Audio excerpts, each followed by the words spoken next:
Hey viewers, welcome back to another video. In today's video, we are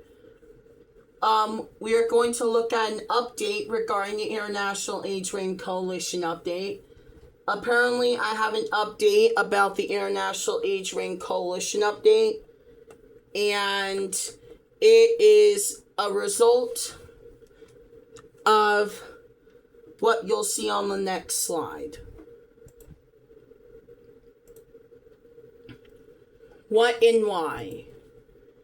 U.S. Senators Josh Hawley and Dick Durbin are currently investigating Roblox for prioritizing money over protections. This will have a huge impact on the International AIDS Ring Coalition update as a whole. And today, we are going to look at what is going to happen next to the International AIDS Ring Coalition update, what it will actually look like, and depending on what age group Roblox put you in, how this may affect your playability, or how this will access the content available depending on what age group Roblox put you in.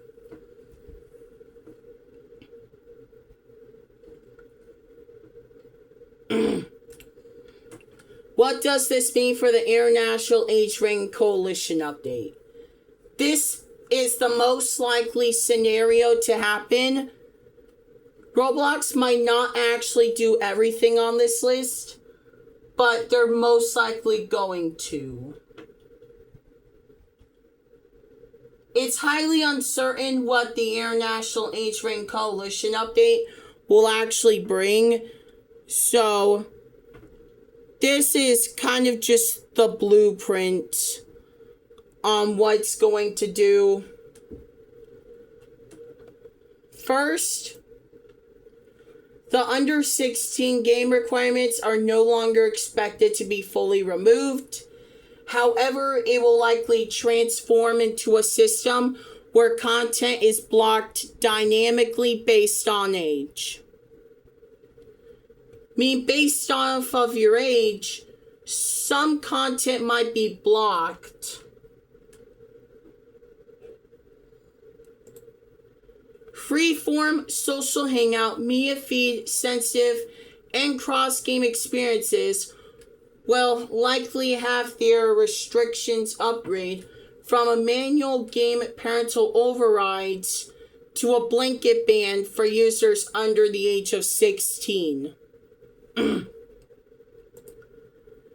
The International AIDS Ring Coalition approved questionnaire will likely be a mandatory pre-game evaluation process and proactive avatar asset scans just to ensure a game is safe for younger audiences. So you might not be doing a questionnaire, but rather going through a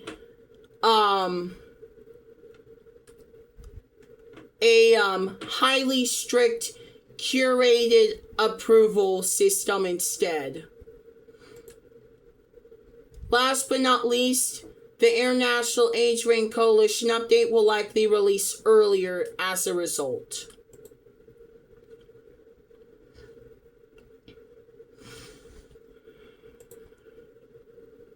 What to expect next? If you are making a game but won't release until late 2026 or later, you should prepare to go through a strict evaluation process before your game is even public.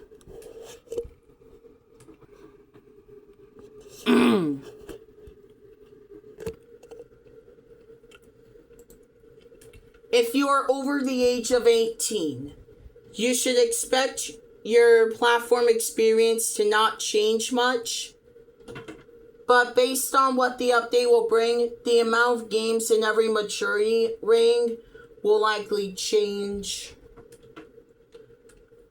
as a direct consequence of the update.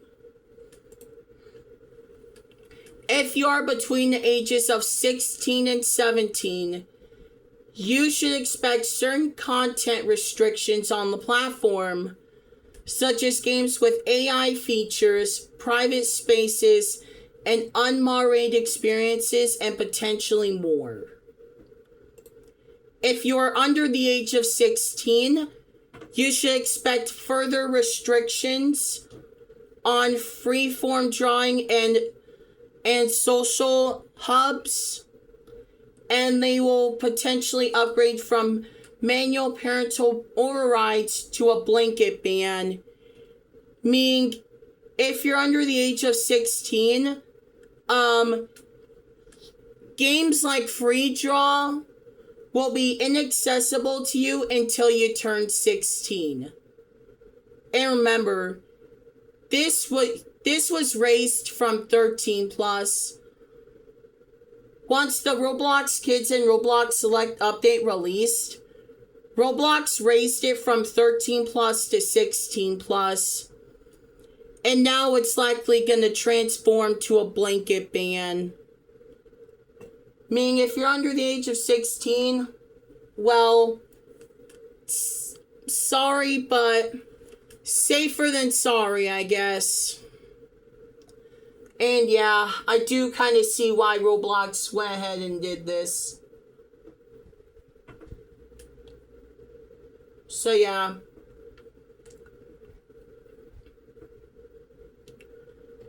If you're under the age of 16, the only way you'll be able to access these genres again is for you to wait until you turn 16. You'll automatically regain access on your 16th birthday. So right when you turn 16.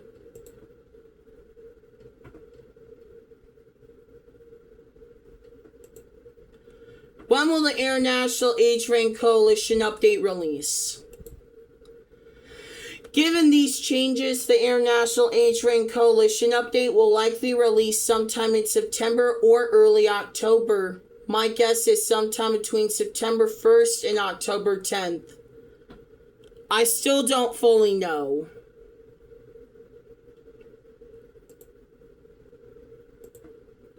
My thoughts and pros and cons about the changes to the future update.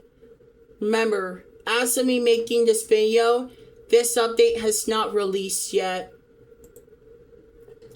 I think this will allow safer games to reach younger users, but may make publishing a game much harder than it already is. But it will likely be a huge step towards safety and protections.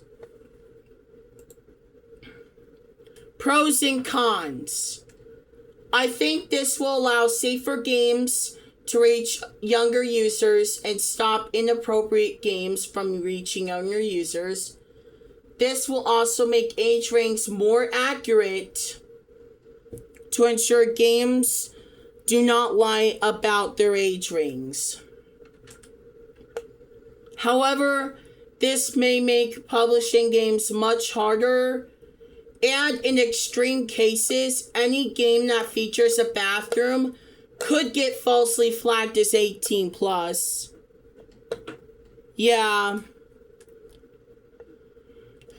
That's what I'm worried about.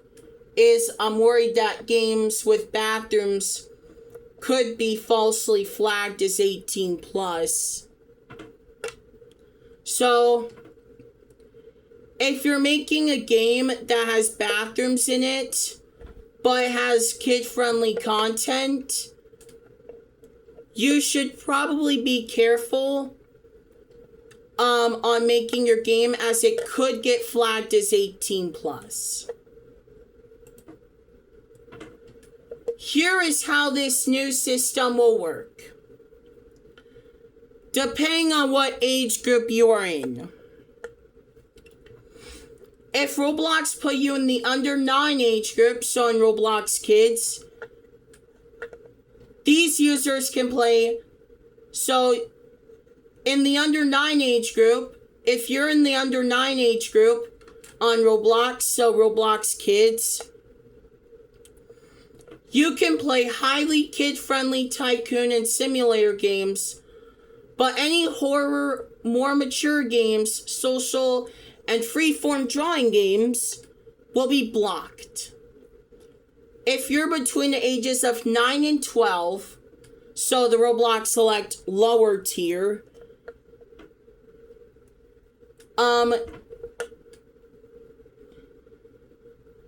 you could play tycoons and simulators along with standard access to horror games. However, any social, freeform, and teen plus games will be restricted from you. If you're in the Roblox Select upper tier, so the 13 to 15 age group, you will have access to standard teen content along with everything in the lower tier, the lower two age brackets, but you still won't have access to freeform or social hangout spaces along with any game that's deemed mature. If you're in the 16 to 17 age group, so the standard Roblox lower tier, you'll finally have access to freeform and social hangout games, but you can't play any game with an 18 plus rating, specifically any game with private spaces, AI features, and unmoderated games. If you're in the 18 to 20 or 21 plus age groups, so if you're in the standard Roblox middle or upper tiers, you can play every game on the platform that's in the public. There's nothing you won't be able to play except games that are private, obviously, and games that haven't gone through this strict evaluation process. But remember, this is after the International Age Range Coalition update.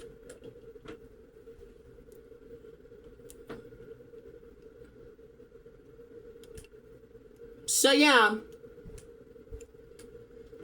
In summary, I think this update will be great.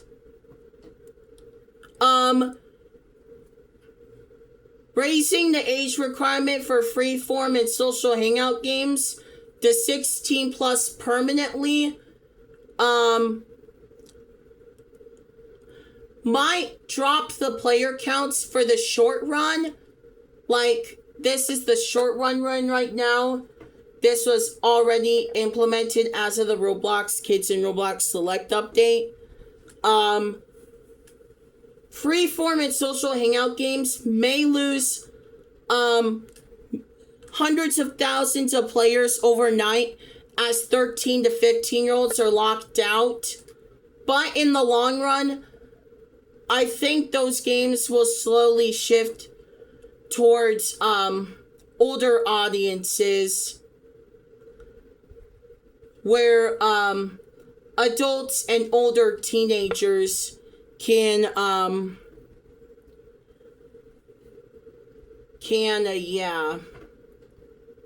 have fun.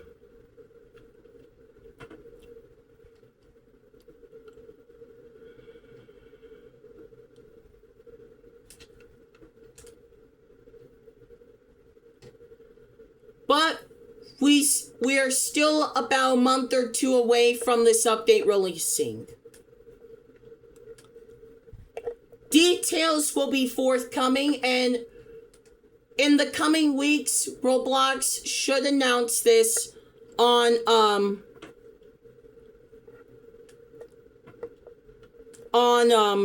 the forums in the coming weeks, and the update should release in the coming months.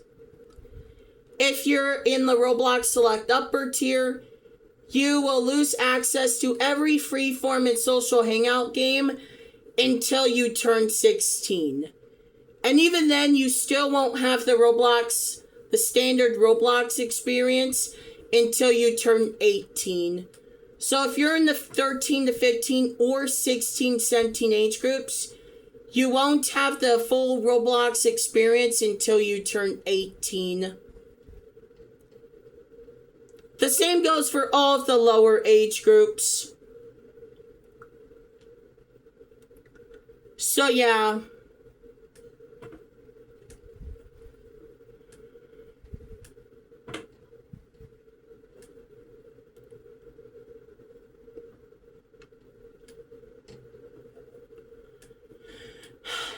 And even though you will lose access to freeform and social hangout games if you're in the 13 to 15 age group, you'll be able to play them again when you turn 16 if you're in the Roblox Select Upper tier. But yeah. This update's gonna do great. I'm excited. But yeah, thanks for watching. Hope you enjoyed. Bye.